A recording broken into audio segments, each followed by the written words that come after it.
Real estate has been in a persistent slowdown throughout all of 2018, and the trend seems to be continuing. Whether we look at Canada, Australia, Asia, and more, housing has either come down in price meaningfully or has stalled. All of this is happening on a global level, yet we see borders and governments and separate economies. Analysts try to point at different factors. They nitpick and calculate, but they all seem to ignore the only thing that really matters. Central banks are drying up liquidity, and this will collapse all asset prices. You came here for the truth, so let me unveil that for you. Today we're going to have our focus on real estate. I think it's so important to see what's happening with real estate because in certain countries like Australia, like Canada, the prices never really came down. And so we have an asset bubble that has spanned decades. So we are now seeing a slowdown that is surpassing what we saw in 2008, 2009, and beyond. So today, it's a very important strategy to be looking at what the central banks are doing. And of course, I cover that very often. Today, I want to show you and give you an update on what's happening globally with real estate. Let's begin with this article.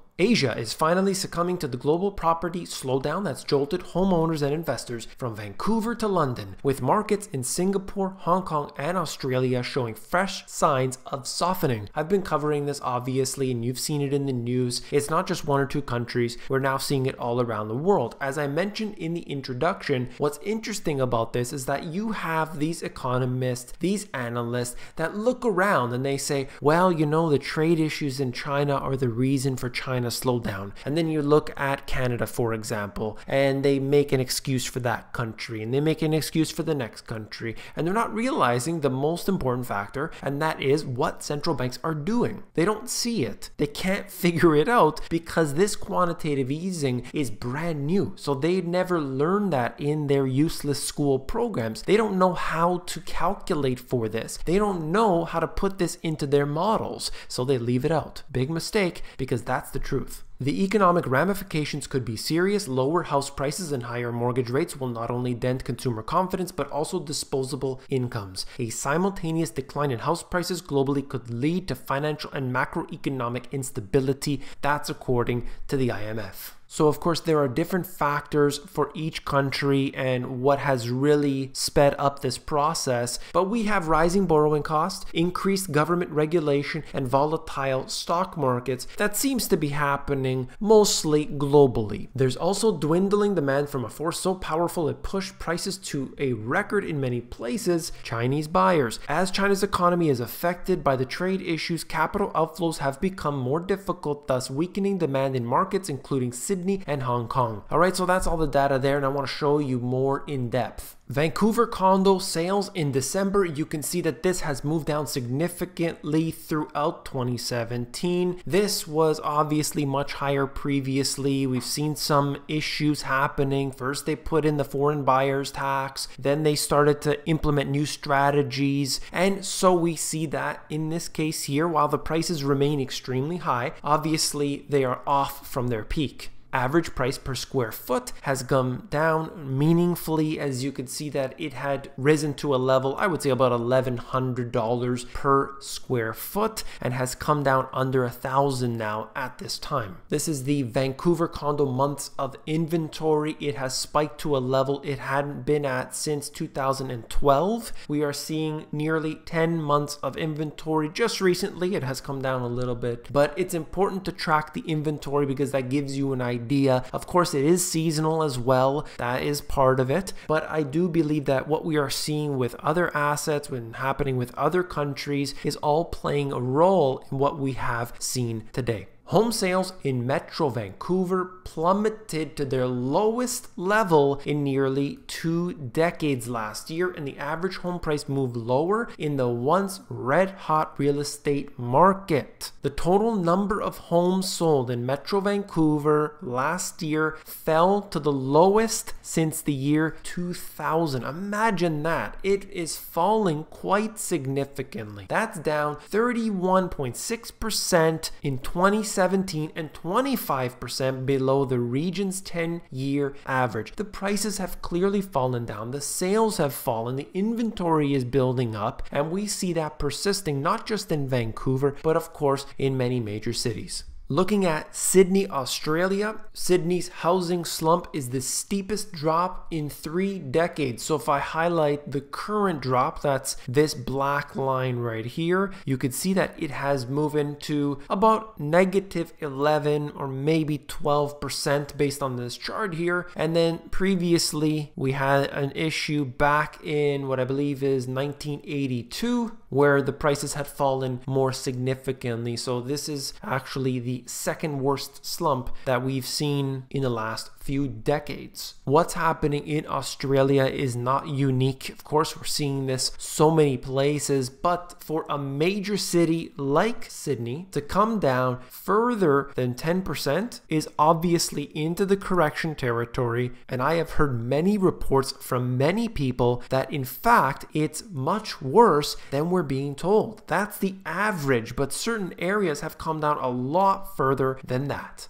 Property borrowers brace for $300 billion interest-only credit crunch. I never like to hear anything about interest-only, but it happens to be a big problem in Australia today. A borrower with an average interest-only loan of $316,000 will need to find an extra $400 a month to meet the higher principal and interest rates. This is obviously a huge problem. What I covered with Canada, for example, is that the average Canadian only needs $200 of increase in their monthly expenses to completely bankrupt them. They would have to go into debt every single month from there on out. $200 a month, that's it. That's how close to the edge they are. And here, in this case, it's going to be $400 a month for these people, and $316,000 for a place like Sydney, Australia. $316,000 loan is not that much, okay? So we see that all the time. For a $1 million borrower, the monthly repayments from switching to a principal and interest loan will blow out to about $880. So obviously this is going to be a big problem for individuals that they are just about to face in Australia right now. So I do believe that the problem will escalate in the next several months.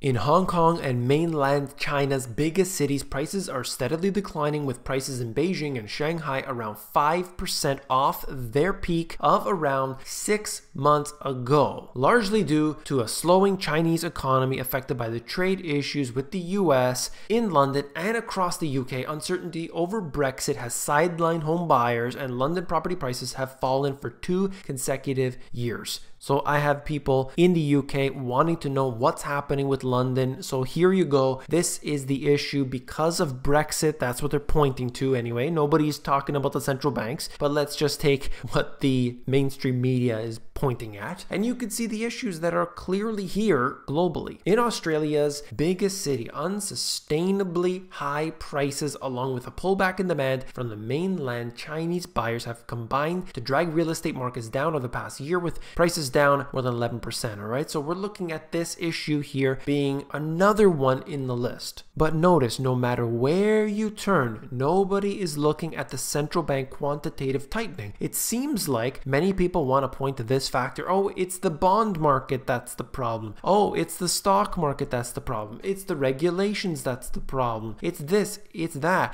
It's Jim Cramer. It's the guy with the hat. It's the people with the face and the guy with the nose. It's all silly. It's ridiculous. It's a cartoon. It's a movie, and we have to watch it and we have to be force-fed it. But whatever. I'm pointing to what I think is the issue, and if you agree with me or not, we'll see. But I'd like to know what you think, of course. Asia's property markets join the global slump. Simultaneous decline in house prices globally could lead to financial and macroeconomic instability. They go through the list here, looking at Singapore, looking at Hong Kong, looking at these areas here that are not doing good. I'll show you some charts as well, but just wanted to give you a very quick synopsis that it isn't just Sydney, Australia, Vancouver, Canada, and London that are the problem cities. We're seeing it everywhere. Take a look at this. Singapore on sale. Home purchases by foreigners have tapered off since July's curbs. That is as of the second half of 2018. All right. So we see these numbers now coming out all throughout 2018. It hasn't been looking good. Problem started in January, continued on through October. Things got really bad. And of course, the slump